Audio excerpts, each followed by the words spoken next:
I'm not poisoning anything. You're not, huh? Get over. Get around there!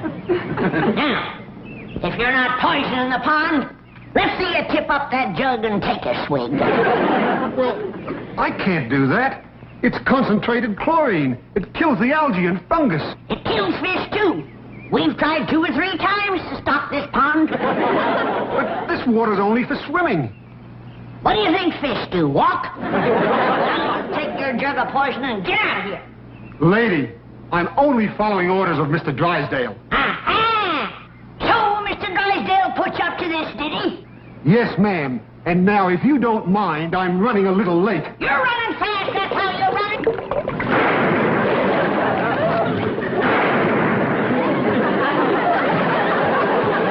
Sound like Granny must have treed something.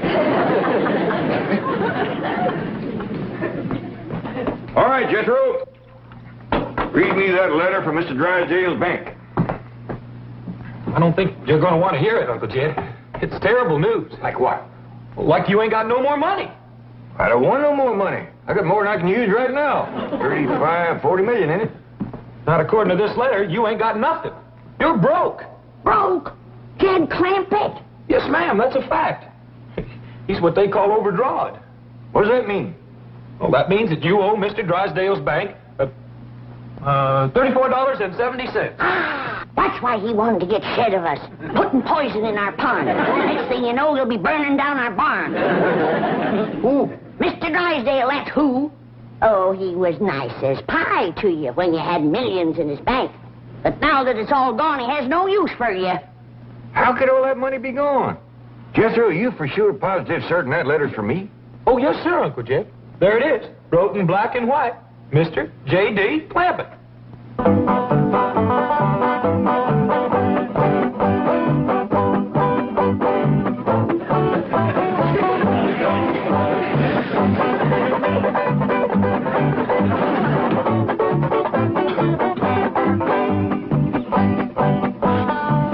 Why don't you go out and get yourself an honest job? Oh, an actor must keep himself available in case the studio calls. You've been available now for over 10 years, man. Call you. Must you tell it to all the neighbors? Who's telling them? They already know you're a bum. I am an actor. You are a bum. Oh, Paul, you are going to regret that when my big break comes, and it's you. Charles Boyer has switched to character parts. So? So, who do you think is going to take his place as the suave, continental leading man? Not you, Jake. That Jacques. That jerk. Maybe the good news is right here in this mailbox. Now, you listen to me. You open that box and you're going to pick up every single bill that falls out. Hold your apron, Opal. I put up with this. I'll never know. Someday, this will all be fan mail. Can't even go home to Mother. We're living with her. Someday, I will open this bank statement, and it will say that I am worth $36,422,000. And someday, I will turn into Liz Taylor. It did say that. Say what? I'm worth $36,422,000. Well, don't just stand there, Liz. Help me look. I'll tell you where your money went, Jed Clampett. Why you're flat busted broke. You're living too high on the hog. Hello? Could I speak to Mr. Drysdale, please? Oh, thank you very kindly. Mr. Drysdale done left for the bank. What do you mean, too high on the hog? That's what I mean, too high on the hog. Back home you used to holler 2 miles to your neighbor. Out here you can't even holler next door. You have to use an expensive telephone. Granny, I don't hardly think I spent $35 million on the telephone. Milkman come. Want some? That's what I mean. Buying milk off of the truck instead of having our cow and squeezing our own. There you go, using your finger instead of your lungs. Well, now, Granny, the bank's about a 4 to 5 mile holler. Uncle Jed, I'll drive you down to the bank in the truck. That's the most sinful waste of all. Buying expensive gasoline for that fancy truck instead of walking a paltry 8 or 10 miles. I don't mind walking. Just got my shoes fixed. And you wonder where your money went. Well, Granny's cheaper than buying him a new pair. Young'uns don't don't need shoes out here in Beverly Hills. That's one thing this place has got. Barefoot weather the whole year round. Morning, Paul. Can I ask you something? Sure, Ellie. There you are. There's the whole thing in a nutshell. Take a good look, everybody. Well, what's the matter, Granny? I was just fixing to give Wendell his breakfast. That's just it. Back home, we used to live off of possums. Out here, possums are living off of us. Fetch me my big lard barrel, Jethro. Lord barrel. Granny, you ain't fixing to fry Wendell, are you? No, child. I'm fixing to pack up our things and all our belongings and go on back home and stop this mad, crazy spending spree before we all end up in the poorhouse. Or maybe get poisoned from the poison pond. Poison pond? Well, Granny, me and Wendell was just going swimming. Well, save your swimming for the creek back home. Now, simmer down, Granny. I don't believe Mr. Drysdale poisoned our pond no more than I believe we spent all our money. Here you are, Granny. Hold it, Jethro. Put that down. Well, if it ain't spent, where is it? That's what I'm calling up to find out. Well, good morning to you, Commerce Bank of Beverly Hills. This here is Jed Clampetts. Could I speak to Mr. Drysdale, please? Thank you, ma'am. Everything must be fine. It's real friendly. Mr. Drysdale's office? No, I'm sorry. He's on his way to the airport for an out-of-town trip. Mr. Drysdale's leaving town? That's where your money went, leaving town with him. Could I please talk to Miss Hathaway? Well, I'm afraid she's with Mr. Drysdale. Is both gone? It took them both to tote your money. Start packing, young'un.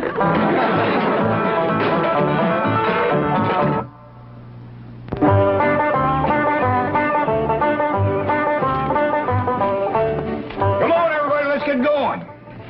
Paul, Granny says she ain't a-coming with us to the bank. She's a-coming, all right. If I leave her here, she's liable to move out before we get back.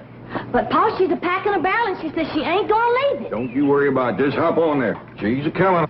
Granny, he's all going down to the bank. You want to sit up there next to Ellie? Or you want to ride in that barrel? I'll ride with Ellie. But only because I'm sitting on the cabbage grater. Start her up, Jethro. Yeah, start her up and squander some more of that money that we ain't got none left of. Gasoline or no gasoline, we's all going down to the bank and see about this overdrawn letter. Let her roll, Jethro.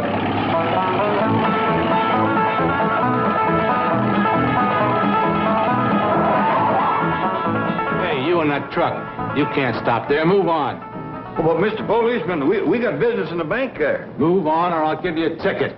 Oh, no, thank you. We already got a ticket for parking here. Two of them. A $5 ticket and a $10 ticket. Douglas, we should have brought him along. Move on or I'll give you a $20 ticket. Thank you very kindly, but we couldn't let you do that. What? We still got our pride even though we is flat busted broke. Oh, you're vagrants. No, sir, I'm Jed, this Ellie Mae, and sitting next to her. You want me to run you in? Well, no, sir, you just stand aside, I'll walk in. See, we got business in there. Oh, you're not only traffic violators and vagrants, you're bum check artists. Now get that heap out of here before I arrest a lot of you. You sure ain't being very friendly. We don't want your kind in Beverly Hills. Now move it. You wouldn't talk so sassy if I had my gun. Done. Drive on, Jethro. I got the feeling that we ain't welcome around here no more.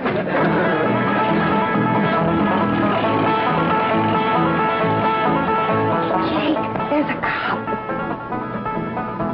Maybe you shouldn't try to cash the check. Baby, it's the bank's mistake, not mine. Besides, is a man with $36 million going to miss a few thousand? Yeah, but it still seems dishonest. It isn't your money. Baby, to get a break in Hollywood, you've got to put up a big front. This is my chance. Next week, when I'm a big star, I'll pay it back. Well, Janet, Mr. Drysdale is winging east. And that leaves you and me to man this nerve center of our mighty bank. A little frightening, isn't it? Yes, Miss Hathaway. Now, during the chief's absence, I shall occupy his office and you will remain at my desk. Miss Hathaway's office. One moment, please. It's the new teller, Mr. Wilson. He said there's a rather shabbily dressed man by the name of J.D. Clampett wanting to withdraw $10,000. Wilson, Hathaway here. Don't let appearances deceive you. Mr. J.D. Clampett is good for any amount up to $36,422,000. Glad to help. $36 million. Needless to say, he is Mr. Drysdale's favorite depositor. Oh, that reminds me. The chief is having some work done at the Clampett estate. New filtering system for the pool, repairs to the driveway. I'll get on the phone and see that these things are taken care of. Oh, and, by the by, if Jethro should stop up to see me, just send him in. Jethro? Oh, he's that big, good-looking kid. I'll be watching for him. Janet, stand up, dear. Oh. Could you walk for me, please? Turn around for me, Janet, please. Around. You take the chief's office, I'll remain out here. That is an order.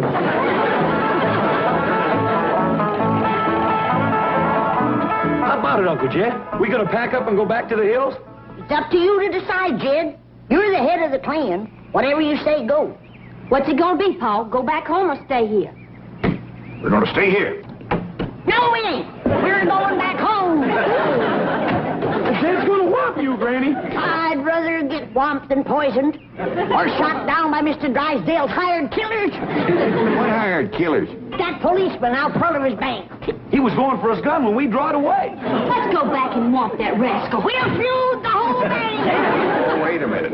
Now, ain't nobody going nowhere or do nothing till I am dead for certain convinced that Mr. Drysdale has turned against us and he's trying to get himself rid of us. What does he have to do to convince you, Jed?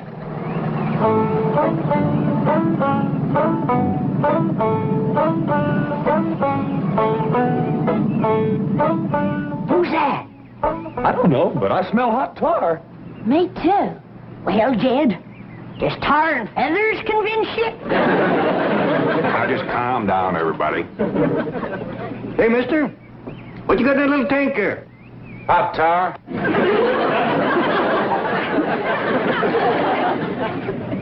Is it for anyone in particular? Yeah, a fella named Clampett. This your idea, or did somebody put you up to it? A man named Drysdale hired me for the job. Well, Jed, heard enough? Convinced now? Of course he's convinced. Let's swamp that little rascal and head back for the hills. Oh, hold on now. I can handle that little fella. As far as the leaving goes, no matter how sorry Mr. Drysdale goes to treating us, we got to stay a mite longer. Why? What for? As it says here in this letter, we owe the bank $34.70, and we can't leave town owing money. We ain't got $34.70. Then we got to go out and earn it. Ain't never been a Clampett known to do a dishonest thing, and we ain't gonna be the first.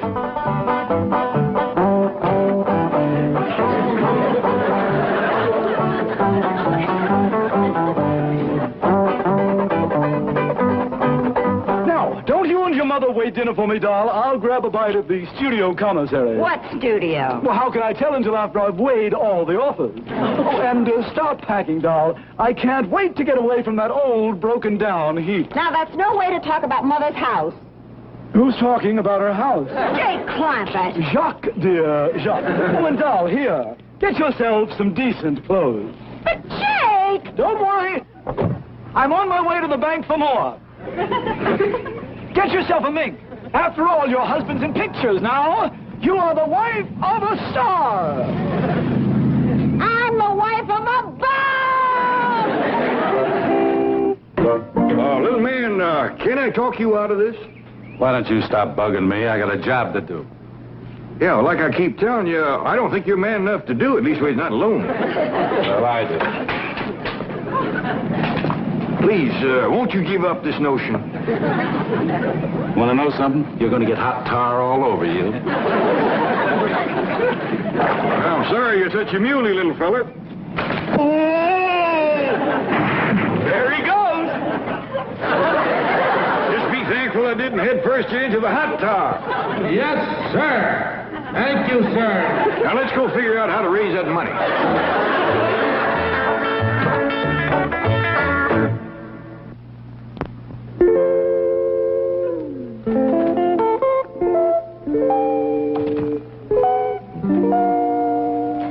How about Rusty, my swimming, bird-loving cat, Paul? Do I have to sell him? Well, I tell you, Ellie, we do need the money, and swimming, bird-loving cats ain't too common. Might bring good price. All right, Paul. Well, how about Earl, my Benny Rooster that plays dead? Well, Benny Roosters that plays dead is kind of rare, too. Paul, do I have to sell little Army?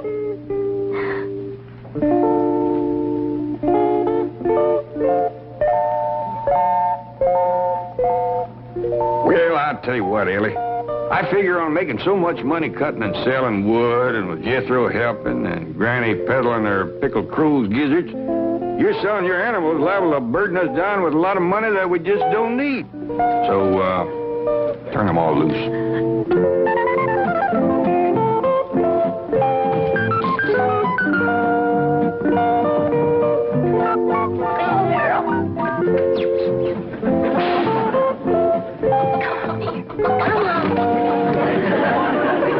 How you coming, Jethro?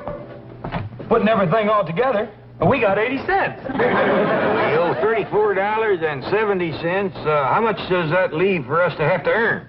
Well, let's see. 34.70. Naught, take away naught, leaves naught. 7, take away 8, leaves a -1. 4, take away naught, carry over -1, and bring down the 3. Doggy, you sure can cipher. That's one thing we got out of Beverly Hills, a fine education for you. Fetch my gun. Fetch my gun. Get me my gun. What's the matter now, Granny? I just caught another varmint out by the cement pond. Says he's going to shut off my water. What for? Drysdale's orders. Says he's putting in a new system. I reckon that means he wants to get rid of us. I can't believe a man would be mean enough to thirst us out of here. I say it's feuding time. We've been provoked beyond human endurance. Howdy, Miss Hathaway. Give me that phone. I'll take it. Jed Clampett speaking. But, Mr. Clampett, how can you be at home? You were just downstairs drawing out another $10,000. What? Stay there. I'll pull you right back. Well, Jake, you made it, just like you said you would. There you are in front of the movie cameras. Action. Cut. Thank you, Mr. Clampett. Oh, thank you. Just one... This will be on the 5 o'clock news. Thank you so much.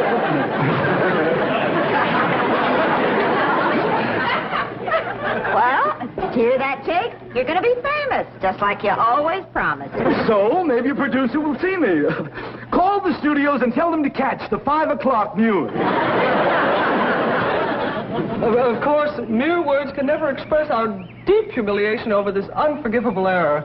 But your bank account has already been reimbursed, and Mr. Jake Clampett is safely in jail. In jail? Clampett? Well, yes. I don't hardly think we can hold still for that. But he took your money. Oh, any kin of mine is welcome to whatever I got. But you don't know that he is your kin. We don't know that he ain't neither. I reckon we'd like him fetched out of there just as quick as can be. All right, if you insist.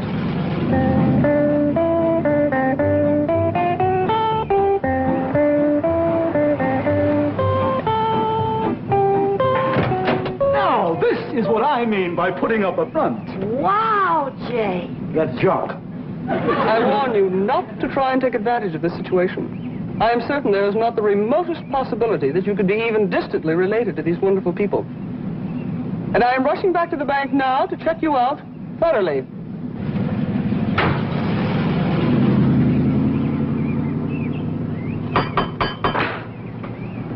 Well, howdy there. You must be Mr. and Mrs. Clampett. Cousin Jed.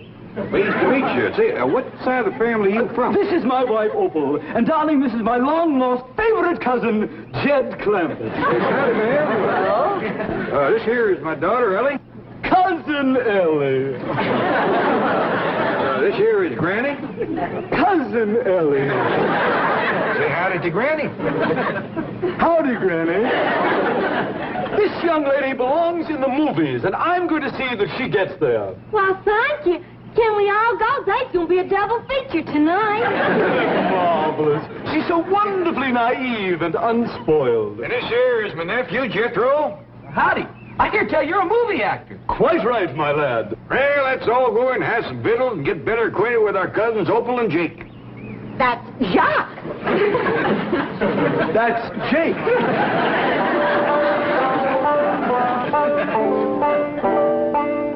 Wow, Jake, look at this room. Yeah, well, I reckon you being married to a movie actor, it ain't quite what you used to. You can say that again. Well, we got bigger rooms down the hall. Oh, no. This is fine. Oh, by the way, don't let this thing fool you the way it done Granny. She thought it was some kind of a fancy bathtub. And duck your head when you walk under this thing. Of course, you can't hurt it none. It's been walked into so much, it's just hanging there in 100 pieces. Mr. Clampett, that's a crystal chandelier. Yeah, but you don't want to try to light none of them candles. I reached up, stuck my finger in one of them one night to feel for the wick. Knocked me clean across the room. Electrically wired. Oh, yeah, it's held together real good. Well, that's one thing Jake doesn't have to worry about, being too tall. Yeah, I noticed that. He's about the shortest Clampett I ever did see. You can say that again. Short of money, short of talent. You see, man? Opal was just agreeing with you that I'm short. Well, that'll come in real handy with these beds here. If Jethro and me was to sleep in one of them, we'd hang over from the knees down. Can I come in? What you got there, Granny? Victuals for the company. I bet you two's hungry. You can say that again. Let's go wash up. Oh, yeah, excuse us. I reckon Cousin Jake's woman is kind of hard of hearing. That's the third time she's asked to have something said again. Maybe she'll get some help from these pickled crow gizzards. She just might. Ain't nothing here is better than a crow. Help yourself, kid. I got 56 jars of them. Oh, yeah, you made these to peddle to help raise money. Yeah, but now that we don't need the money, we got ourselves a couple of weeks of company eating. Hey, it's finger licking good, Granny. Can I have seconds? Hold on. Here comes Jake and his missus. Well, now, isn't this nice of you? I reckon it is. Jake here being our cousin, And a movie picture actor. you deserve the best. Hope you folks can stay a spell. Well, we wouldn't want... Eat and run? Oh, I think we can manage at least a week. How do you like my pickled crow gizzards? What did you say they were? I said they're pickled crow gizzards. Granny, you got 56 jars. We can have them 3 meals a day. Not in her. Reckon she ain't partial to crow gizzards. What do you think of them, Cousin Jake? Oh, I'm staying a week. This isn't the first time I've eaten crow.